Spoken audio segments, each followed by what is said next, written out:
Hi, this is Kevin Quigley, the director of the Upper Valley Voices. We've got concerts coming up this weekend and I wanted to invite you.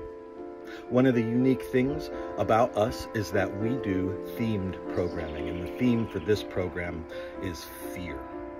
How do we recognize, neutralize, maybe even utilize it?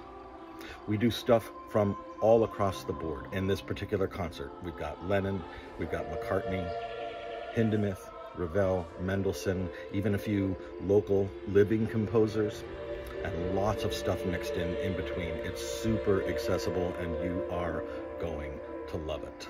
We hope to see you. Thanks so much.